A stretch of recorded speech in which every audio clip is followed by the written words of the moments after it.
jabatan lu sebagai advokat dan posisi kita sebagai anak band. Kan kadang kita juga dari sisi hukum kebanyakan anak band tidak pernah mengerti dan nggak paham memang aslinya bego ya. Maksudnya kadang yang main tanpa kontrak, tiba-tiba outletnya bangkrut, kita nggak dibayar. Oke, sip. Nah, case-nya gitu. Sip. Jadi gini, buat semua kawan-kawan ya, ini yang harus tahu nih, paling penting, kalau misalnya tidak terjadi kontrak nih kan ya, kontrak itu kan nggak ada. Kontrak itu nggak harus tertulis kan. Awas nih, ada di pasal 1320, terus dibilang tertulis.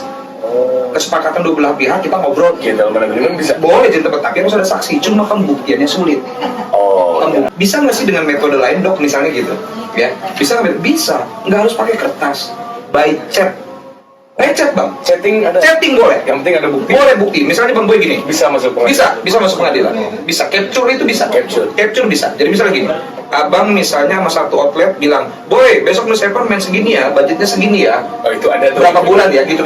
Nah, abang syaratnya biar itu tidak tercecer, biar chatnya nggak tercecer banyak-banyak, abang bikin lagi yang baru. Oke ya Pak, deal. Tanggal segini saya main sampai tanggal sekian, budgetnya sekian. Ini abang nulis nih, abang yang budgetnya sekian, kita main tanggal sekian, berapa kali perform, sekian. Abang yang bikin. Gimana Pak? Deal atau enggak? Dia bilang deal. Itu jadi perjanjian. Udah gitu dong, Bang. Nah itu bisa dibawa nanti ke ranah wilayah perdata apabila mereka tidak bayar. Itu cukup. Hal gini. Nah memang kemarin juga kawan-kawan dari SPMI Jakarta minta nih kan, buat kodok ngasih penyuluhan ke kawan-kawan tentang hal yang seperti ini nih gitu loh maksudnya. Iya, makanya tiba-tiba waktu pandemi kan kemarin ya kan, waktu pandemi kemarin banyak banget kawan-kawan kita yang nggak kebayar kontraknya.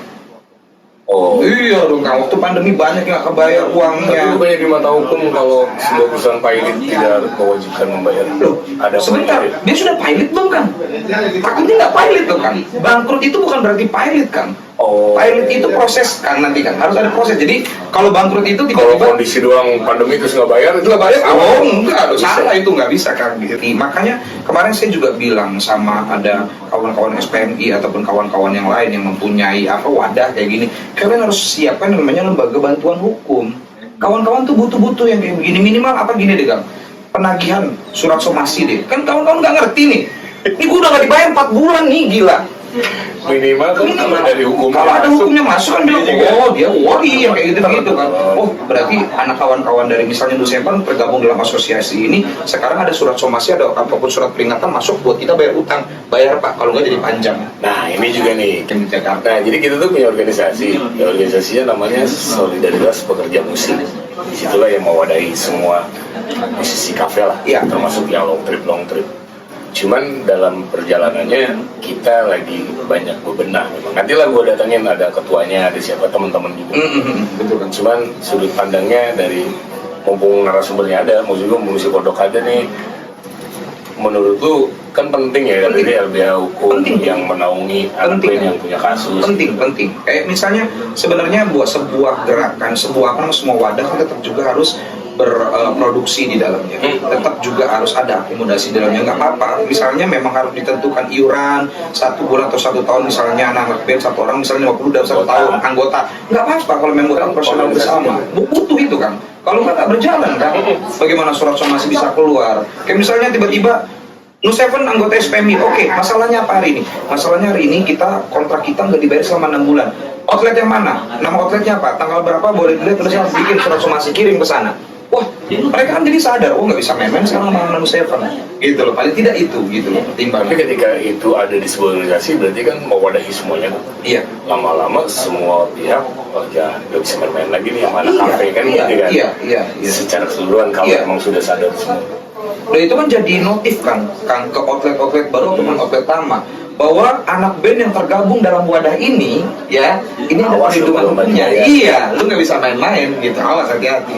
Nah kemarin juga kayak misalnya ada singgungan masalah agent, kan sempat masalah agent, ada ngobrol juga masalah agent. Agent itu sebenarnya kewenangan siapa sebenarnya? Sebuah wadah kayak ikut mewenangi apa? Wadah itu ngurusin anak band doang atau ngurusin yang namanya agent? Apa masuk akal? Setahu gue ya agent antara kesepakatan dia dengan si agent itu. Iya, udah nggak ada lagi, sebenarnya nggak masuk. Wadah juga nggak boleh campur di situ, karena sebenarnya adalah. Tapi ketika si agent bermasalah, itu baru cerita tuh. Ngadunya kan boleh ke wadah, boleh ke organisasi, boleh kan gitu. Somasi lagi. Kalau memang nanti harus ada dia pihak ketiga. Walaupun pihak ketiga kan, karena kan bicaranya adalah bicara hak band.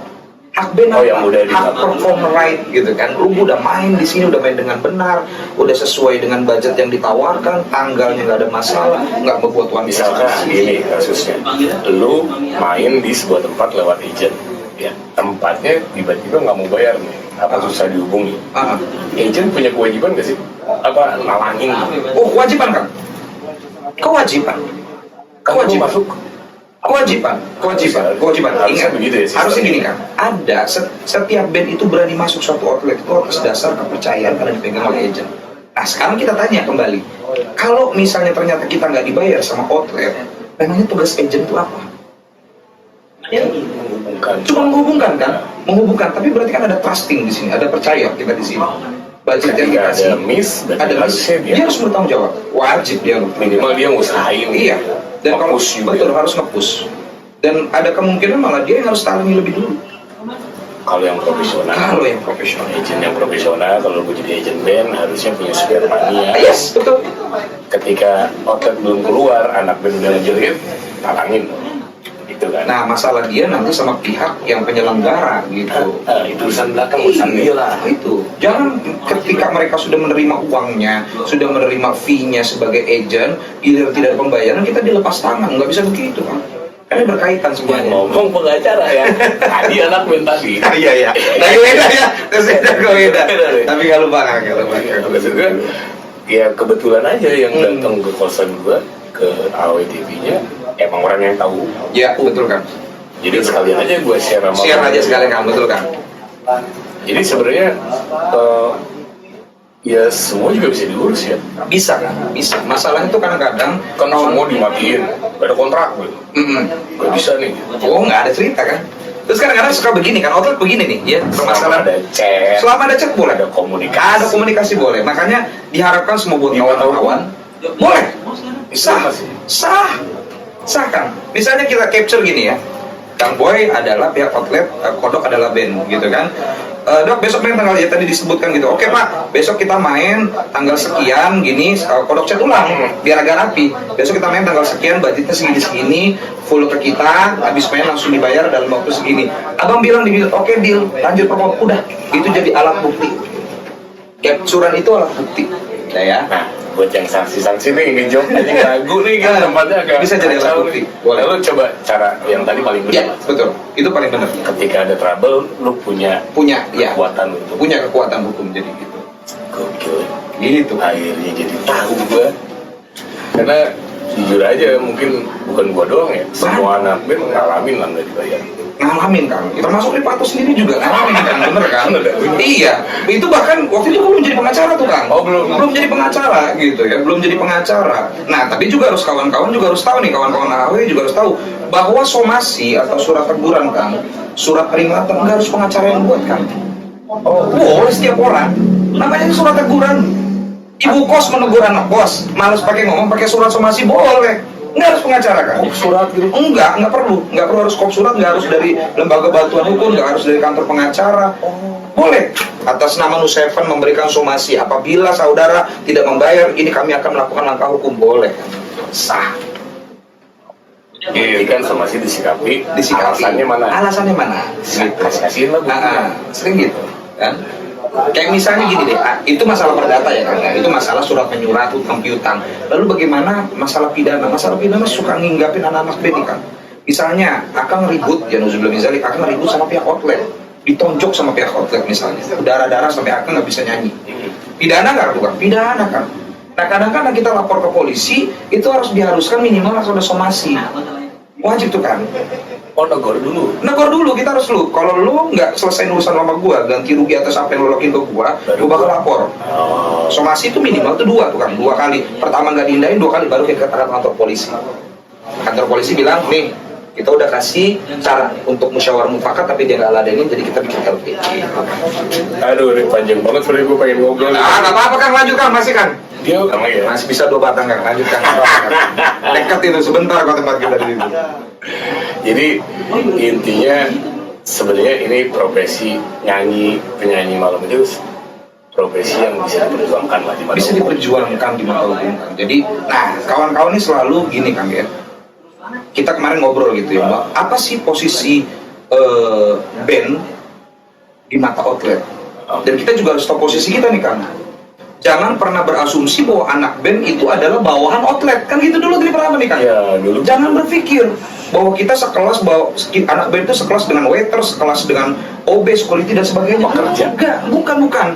Kita itu rekan bisnis gitu loh kan. Rekan bisnis dulu yang harus diketenggarai. Mereka harus mengerti dulu gini. Kita rekan bisnis, ada perjanjiannya, kita tuh partner gitu.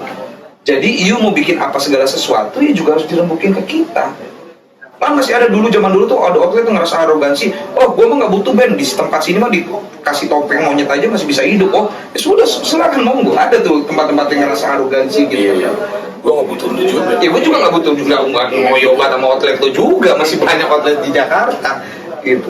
Sebenarnya kan kita penting punya asosiasi ataupun punya perkumpulan yang solid kan. Ini juga memberi notice ke kawan-kawan outlet yang mau bikin segala macam gitu kan. Jadi mereka juga punya pertanggungjawaban. Ada band-band yang kadang-kadang kalau misalnya nyeleneh, tiba-tiba udah main segala macam, bikin gaduh, mereka juga bisa cross check ke wadahnya. Mau cek misalnya ke SPMI, gue mau pakai Nu 7 misalnya, gue nggak perlu melihat ininya, gue mau cek dulu SPMI. Gimana menurut gue? Mereka aman, nggak pernah punya masalah. Iya, boleh kan minta rekomendasi dari sana kan salah satunya. Wadah itu kan gitu kan gitu kan. Kemarin yang gue jalanin nih, kemarin gue sempat ikutan sertifikasi Sertifikasi kan. sertifikasi profesi. Menurut lo dari sisi hukum deh, udah waktunya nggak sih Indonesia musisi disertifikasi? Musisi disertifikasi udah waktunya atau enggak? Kalau Untuk sekarang kalau bicara kebutuhannya harusnya udah dari kemarin. Bicara kebutuhan ya kan? di beberapa negara di luar Indonesia Udah. Itu seharusnya sudah dari zaman kafe ataupun band itu terbentuk, harusnya udah dari kapan tahu. Tapi permasalahannya di negara kita kan, segala sesuatu yang bersifat digitalisasi ya, segala sesuatu, sebut aja KTP, KTP elektronik namanya. Tapi nggak semua tempat itu bisa ngedetek KTP kita. Ini kan agak susah kan? Nah, yang begini, hitungan-hitungan seperti ini, digitalisasi ini, yang merampungkan data seseorang pekerjaannya sebagai apa, ini tidak bisa diminimize. Ini agak susah kan? Sekarang akan udah punya sertifikasi, misalnya. Kita mau ngelamar. Ngelamarnya ke siapa nih? Sertifikasi ini berguna buat apa sih? Itu dulu pertanyaannya kan? Berguna buat band atau buat outlet? Nah, terus mekanismenya selama ini outlet sudah menetapkan rulesnya nggak? Yang masuk di tempat ini harus yang bersertifikasi. Belum kan? Karena kita juga nggak menciptakan itu kan, nggak menciptakan suasana si lembaga yang menaungi sertifikasinya harus bergerak kan selama ini kan jujur aja kan, mereka menciptakan wadah tanpa pergerakan buat apa kan? Harusnya misalkan nih lembaganya datang ke kafe outlet, lu terima musisi yang punya sertifikat aja daripada gosa paling kecil ya misalkan gitu. Jadi kan semuanya jadi bersertifikat. Paling gampang gini deh kan, setiap kafe atau setiap ini punya izin usaha kan, mereka harus mendaftar untuk berkala beberapa tahun untuk memperbarui izin usahanya. Kan tinggal disonding doang. Guys, nanti kalau misalnya kalian mau terima yang BN harus yang minimal bersertifikasi ya, nah itu baru bisa digunakan. Itu baru bisa enak. Sekarang yang gue rasain ya sekedar piagam. Iya, sekedar piagam kan akhirnya, betul kan? Karena kan sekarang kalau tanya, apa Nu 7 semua harus make di outlet harus pakai sertifikasi kan? Enggak. Tapi paling tidak begini, bukannya kita juga mengenyampingkan hal itu kan, tapi bahwa hal ini sebuah bentuk perjuangan, kita juga butuh bagian-bagian. Iya kan, memang lama, tapi kita butuh. Cuma buat ngasih tahu, butuh diperhatikan juga gitu oleh negara gitu loh. Kalau pengakuan sih mungkin udah datang. Sudah. Pengakuan sebagai musisi walaupun di kafe. Penghargaannya belum. Penghargaannya ini belum kan. Standarisasi aja. Iya, standarisasinya belum. Cuma kan sampai hari ini aja kita belum bisa memilah.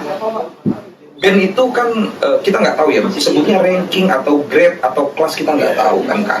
Ada misalnya you di grade A, misalnya Nu 7 atau Derivator misalnya ini cocoknya di grade apa. Nah grade ini yang menentukan gajinya nanti berapa UMR-nya minimal di Jakarta. Jadi mereka juga bayarnya harus berdasarkan minimal gaji yang ditetapkan kelasnya gitu loh. Oh mau pakai band yang grade C misalnya, ya budgetnya segitu. Misalnya di antara misalnya range-nya masih bisa 200, masih bisa 2,5, mereka masih terima. Siapa grade C?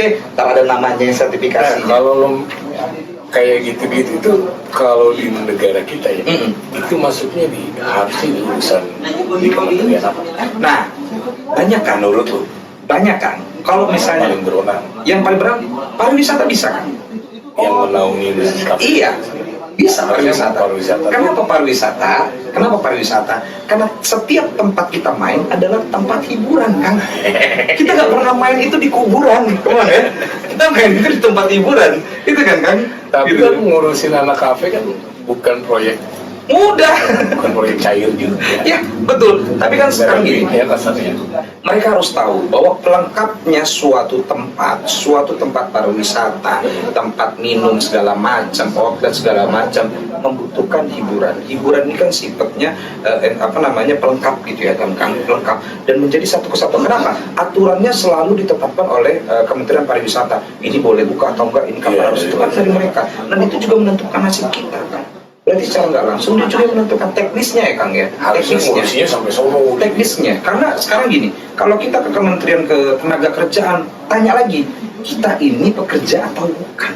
Tadi gabung. Nah, tadi sedikit takutnya dikira kita buruh. Adalah tadi baru kita sepakat bahwa kita ini adalah rekan kerja atau partner kerja bagi orang. Gitu. Beda lagi ceritanya kalau dulu pekerja beda. Betul. Kan? Di pasal-pasal hukum. Iya, betul kan.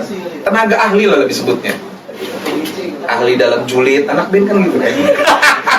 Jago gibah. Ini kayaknya harus bikin program gibah ya. Tapi dengan catatan yang digibahin terima gitu ya. Ghosting ya. Nah, makanya gue bilang tadi gue tarik pemikiran kenapa gue harus tetap sekolah gitu kan.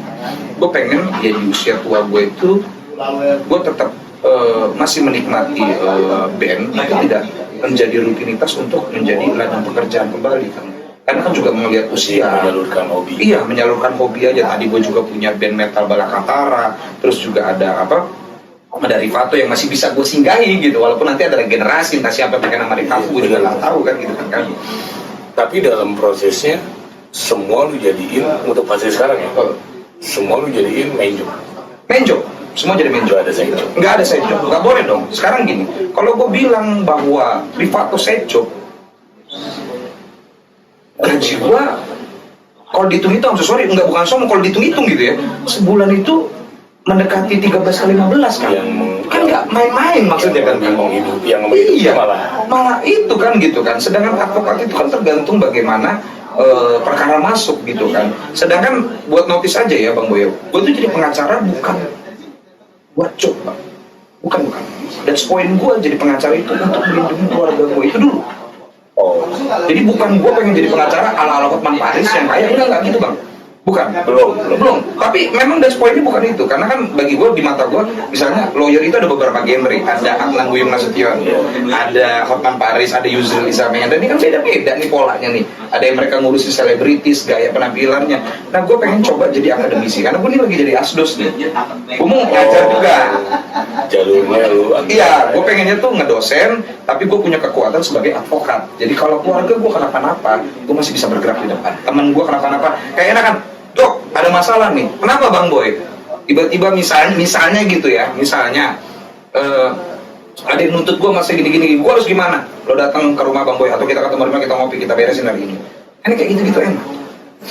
Gue lebih bermanfaat dan berfungsi di sekitaran kawan-kawan gue, di juga keluarga gue. Jadi pertimbangannya memang udah matang lah ya. Ini buat ini. Iya itu. Jadi ketika gue nanti sudah, misalnya nih, omong-omong jelek, ketika gue sudah tidak lagi di Rivato, gue tetap akan mengajar sebagai dosen. Advokat bukan pekerjaan pertama, tapi ketika Rivato tidak lagi menunjang, gue mengajar jadi pendidik. Udah. Itu udah tutup. Jadi dia tuh mentalnya kental, mental anak band ya. Jadi friendship, family man, ya. Keluarga penting. Family walaupun bangor, bajingan. Tapi kan si bajingan ini kadang yang bajingan yang lebih kayak gue nggak bisa. Gue sih nggak bisa mengecap orang karena mabuk mulu terus jadi nggak baik. Bagi gue laki-laki yang terbaik adalah yang pertama di mata dia adalah yang mikirin keluarganya kan. Lo mau main lonte berapa kali pun di luar, lo mau minum sampai nyungsep pun, tapi yang di otak lo pertama itu adalah keluarga, istri dan anak-anak, is you're the one gitu. You're the man, gue bilang gitu. Sudut pandangnya tetap kan. Itu tetap. Lu masih berjuang untuk siapa? Iya. Ya, kalau Yohanes bilang MD gue nggak peduli lu mau berapa lonte lo. Dia bilang nih ke kita nih, gue nggak peduli lu pengen mabok sejungkir apa, tapi ketika gue kasih lagu, gue kasih nih latihan bener. MD gue itu tuh ngototnya ke gue lagi, gue leadernya. Nah, berkaitan sama advokat, waktu tadi gue bilang, gue tuh pernah disidang sama anak-anak, sama Kore, Tibor sama apa, ada Dita Azura pada situ. Kenapa? Karena waktu itu gue sidang terlalu rutin kan. Gue sering nggak masuk. Cepat. Gila, gue sidang itu 3 hari. Jadi setiap Senin gue berangkat ke Jogja. Ntar pulang, gue kan lo bolos 2 hari. Di sana ditanyain, lu boleh bolos, gua enggak. Oh, lu boleh bolos, gua enggak. Tuh kan komit kan, ya gue bilang gimana? Terus gue bilang, di sidang kan. Dan itu bukan cuma satu kali. Waktu itu dalam 3-4 bulan itu gue keluar kota terus ke Lombok, ke Yogyakarta, ngurusin perkara. Minta maaf. Gue resign. Maaf buat apa kan? Lu resign? Iya, gue resign. Oke, gue resign. Bener, gue resign. Tenang aja lo. Kita fokus. Biarin, jadi waktu itu gue kerja di law firm orang lain. Oh enggak. Jadi yang resign itu karena emang resign itu karena lagi ribet di sini. Gue resign itu karena pertimbangan teman-teman itu masih berarti menghargai dan membutuhkan gue untuk kita bergerak bareng. Tapi ribet di sono. Tapi lo gimana nih Pak? Tanggung jawabnya, yaudah lo cari ganti, gue resign. Harusnya gitu kan, kalau misalnya yaudah gue keluar dari Rifato gitu, lo cari pengganti. Yang gentle kan gitu. Iya harusnya begitu kan. Jabat, gagal, yang mundurin. Harusnya gitu. Nah gue bilang gini, ya sudah. Sekarang kalau kalian mau nyoba, iya kalau misalnya fokus takutnya lo terganggu dan outlet kan juga mempengaruhi ya Pak. Dia bilang, oke, besok gue resign. Dulu gue di kantor gue di Pejaten. Sempat di kantor itu lama dan itu gue tugas. Nah kebetulan gue itu kan pengacara penunjukan Bareskrim. Nah pakai narkoba jangan deket-deket gue deh, pokoknya sebenarnya Bareskrimnya ikutin. Jadi gue penunjukan di Bareskrim di tir narkoba. Jadi kalau misalnya ada tangkapan dari Bareskrim, yaitu gue dipanggil buat mendampingi mereka gitu kan, biar mereka tuh seolah-olah nggak sendirian gitu. Nah pengacara penunjukan gitu kan di Bareskrim. Nah itu gue keluar kota terus. Gue disidang sama mereka. Lu masih mau nge-ban gak sih Pak? Dia bilang gitu kan. Akhirnya lu rem, enggak? Gue resign sama orang. Enggak. Kan lu jalan lagi nih sama Rifato. Jalan sama Rifato dan gue langsung resign besok. Langsung resign. Gue ngobrol sama istri karena biar bagaimana dia adalah menteri ekonomi kan. Dia menentukan bagaimana Perdana Menteri. Iya, Perdana Menteri. Sekarang dia bilang gitu, ayah sekarang coba dilihat. Bicara masalah pendapatan dulu. Ayah kan kerja di kantor orang, berarti bayarnya itu UMR dan kalaupun ada bonus-bonus segala macam gitu. Pertimbangan dulu. Mana yang lebih dominasi gitu. Terus ayah juga mau begini. Oke, yaudah. Ayah ngeband dulu, tapi ayah juga besarin namanya. Nih, family man tuh gini. Apa-apa bilang. Iya, harus nggak bisa kan. Gua nggak bisa. Itulah yang lu lihat kodok di panggung. Ya wak gitu di rumah mah anyu kan. Iya, gitu. Terus kata bini lu akhirnya pertimbangin gini, tapi dikembalikan ke ayah. Ibu support terus dia bilang gitu. Jadi selama ini kan gue ikut bendera orang gitu kan. Gue juga nggak punya kebebasan masalah waktu. Nah kata istri gue karena kerja orang. Kan lu udah bisa sendiri nih. Udah gedein bendera lu punya waktu ruang yang bebas. Waktu yang nge-set sendiri. Lu bisa nge-set waktu sendiri. Lu bisa main sama Rifato, lu bisa main sama Balakatara, lu bisa punya waktu sama keluarga, dan lu bisa punya pekerjaan. Gue jalan sendiri sekarang. Atas nama SAN Law Office. Kantor gue di SCBD. Guys, itu otak dia mau mentok guys. Resign. Otak bininya yang jalan. Itu di rumah itu kan. Itu di rumah. Tapi untungnya bini gue tuh kan termasuk yang kembalikan lagi ke gue. Dia ngasih opsinya begini ya. Iya, maksud gue tadi gue simpulin tuh lu sendiri yang ngejalanin anjing gue di sana aja. Iya, gue bilang gitu. Kan bini lu malah lebih dewasa. Yes, iya. Ya, pikirin lagi. Malah salahnya lebih edan, lebih keren. Gue takut gue dicerai sama dia. Kacau ya, ampun. Sebentar lagi dia main, jam 8. Oke, thank you. Bang Boy, sehat selalu. Nanti nggak apa-apa nih, Instagramnya gue mention. Boleh di mention, boleh di Advokat Nasution Sution, bos mention. Dan nggak lupa juga selamat ulang tahun buat Museven yang ke-10 tahun. Sehat selalu, banyak rezeki, tetap solid, dan keluarganya semua happy semua. Amin. Baik, Siap. Ini kalau ngobrol sama dia bisa ada 4 7 ya. Siap. Nanti mungkin kita ada segmen lain bicara tentang lebih temanya yang lain. Oke, siap Kang. Salam semua buat kawan-kawan Ahoy TV. Siap. Assalamualaikum. Waalaikumsalam.